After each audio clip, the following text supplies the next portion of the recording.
Hey, welcome to Wayward Souls, where we talk about wayward things. In this episode, I want to talk about self-care tips.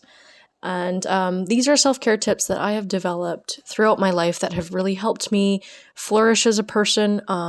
Especially in this crazy society that we live in these days, it's really important to take time for yourself to make sure that you're doing okay and that your health is good, and things like that.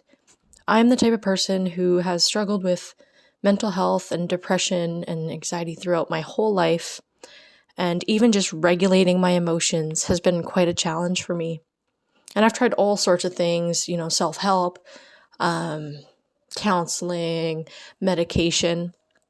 But I feel like nothing, in my opinion and in my experience, nothing has worked as powerfully as developing an intimate, deep relationship with myself and building a solid foundation with myself and learning how to ground myself as well. So the biggest aspect of self-care is to, be in harmony with yourself. So, and we'll get into that a little bit more near the end of the video. But for now, here's the tips I have for you. So the first one that really helps with stress and anxiety, in my opinion, is exercise and eating clean. When you exercise, you're releasing all the emotions that have been built up in your body. Because when you experience all of these overstimulating emotions and things like that, they actually have nowhere to go unless you're fully expressing them or you're finding ways to let them out. And they can get trapped in certain parts of your body. So exercising really helps release this energy out of you.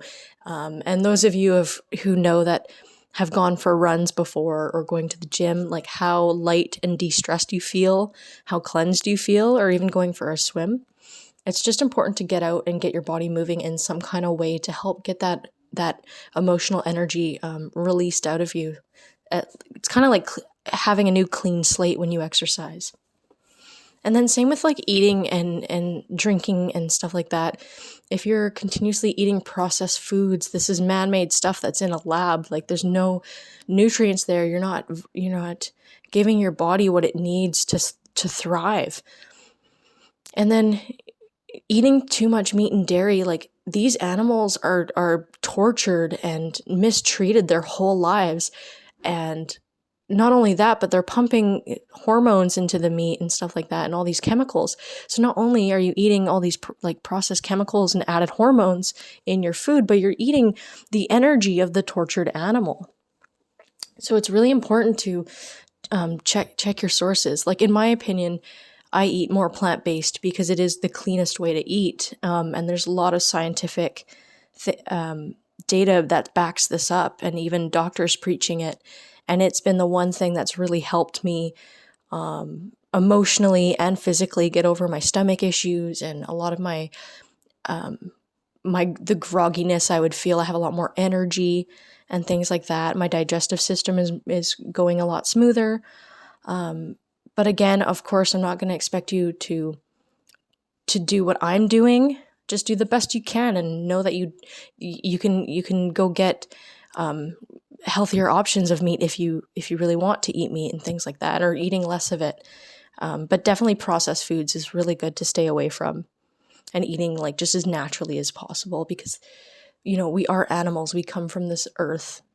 We're meant to eat things from the earth, not processed laboratory food, And yeah, it just really affects the emotions and things like drinking too much too. Drinking is really toxic for you. Can really mess up your emotions as well and kind of give you more of an unstable everyday kind of feel. I find that before, when I would go for a night of drinking, I could be really emotional and groggy for a few days after. It definitely just helps to not drink as much as possible or do any crazy drugs and things like that, just to try and do them as little as possible and find ways to have fun, boost that serotonin naturally. Another thing I want to talk about is going out into nature a lot, just to be able to ground yourself, do some earthing, connect with the natural world. Being out in nature actually puts you in your natural state. So it's a lot easier to kind of feel at calmer and feel at peace and de-stress when you're out in such a clean, natural environment. Lots of oxygen from the trees, the birds chirping, like hearing all these nature sounds versus the busy city. It'll definitely help reset your being and help you feel more grounded and at peace. One of my favorite things to do in nature is to go out there. Sometimes I'll smoke a bit of weed, and I'll do some journaling or just meditating, and I just feel so amazing after. And sometimes stuff will come up that I wasn't even aware of before, and then I can deal with it then, and I can try to work through that. Could be like internal stuff that I was hiding that I wasn't fully aware of, but I just really love nature because it helps me feel calm enough to figure things out. And it helps me really feel more balanced and leveled out as well. Another thing too is balancing out your social media time with the real world, because when you're caught up in social media and you're constantly scrolling, you're becoming more disconnected from yourself, and you're getting all this information. Even just looking at posts or looking at funny things, you're taking in way more information than we're even supposed to be taking in. Like, we weren't supposed to be looking at stuff all day and things like that. So it's like your brain, you don't even realize it when you're scrolling and looking at stuff on social media, but your brain is like having this overload of information and will just naturally start to make you feel more anxious, or it's really hard to sleep at night, especially if you're looking at social media right before bed or watching movies or playing video games before bed. All the energy and the action that you're looking at, like, it stays with you. So it's really important to be able to put the phone down and take time for yourself to like be present with reality and see things as they are. And that way, like, you can become more grounded and you can see things more clearly and you can sleep better. And yeah, just feel more peaceful. And then with that, also choosing the right people to spend your time with. If you're surrounded by people that just want to party, and just want to talk about superficial things and not be there for you when you're feeling emotions, or like if they don't want to do anything else but party and drink, like paying attention to how your relationships in your life actually truly make you feel, and whether or not they are actually good for you. I've had to let go of so many people over the years because I've been allowing myself to change in a way that I'm being more authentic. When I was a child, I didn't need to drink to have fun. I loved just being in nature. I knew what I loved before all those things.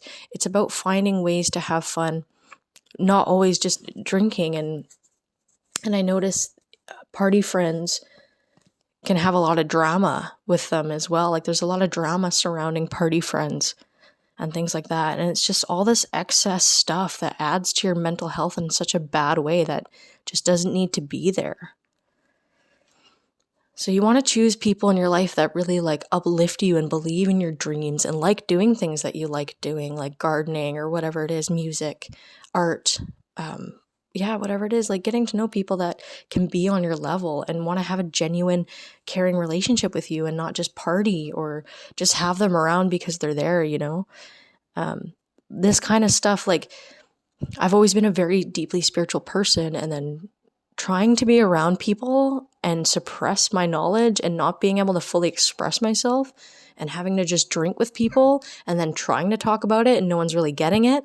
It's such an isolating, lonely feeling that I've had. And I'm sure some of you who have gone through the same thing can relate. You almost feel crazy and you feel lonely and isolated. But the moment you let go of these kinds of relationships and start allowing yourself to meet other people that know what you're talking about, like, it's such a game changer, and you instantly feel more belonging and connection, which is just amazing. And sometimes it's just looking for certain programs or events that can get you there, that can get you to meet other people. What else? Yeah, so then I want to bring that back to working on your relationship with yourself. So when you do this, when you work on loving yourself and understanding yourself, you get a better idea of what your needs are out of life. Like what are your basic needs, and who can meet those needs, and how much can you meet your needs. So, and that's the point of relationships, is we have so many different people in our lives we all help meet each other's needs. And it's hard to do that when you're around toxic, unhealthy people. So by getting to know yourself and understanding what you need, you start to naturally choose the right situations, the right job, the right place to live, the right kind of relationships that you feel that you need to thrive as a person. And that's why it's super important to get to know yourself.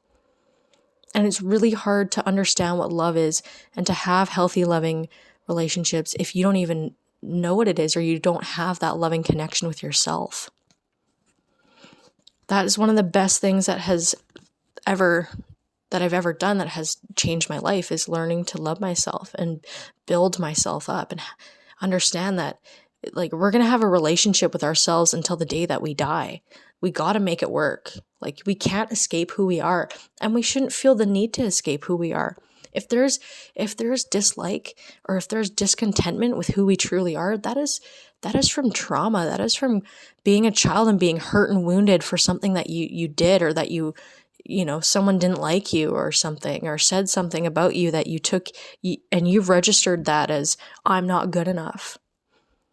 And this happens to pretty much every one of us growing up. It's just, the hurt that we get, and feeling rejected or feeling helpless or things like that, like feeling really uncomfortable with the idea of like being able to just look at our own stuff and face it and be there for ourselves.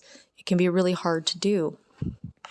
But when you start doing that and you give yourself time and you nurture yourself and you hold space for yourself when you are feeling negative emotions, and you be present with them, you're doing yourself a huge, huge favor.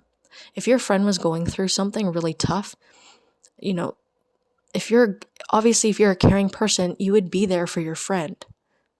So you should know that it's okay to do that for yourself too, because you need yourself. And that little child inside of you from when you were a kid, that still exists inside of you.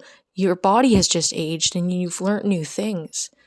So it's important to hold that dear to your heart and know, like, use that as a reference point.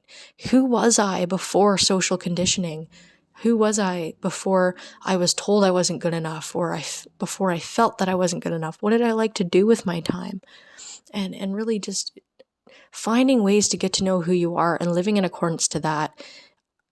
At least for me, that has been the biggest thing that has healed a lot of stuff for myself, like trauma, just being able to regulate my emotions because I know what I need.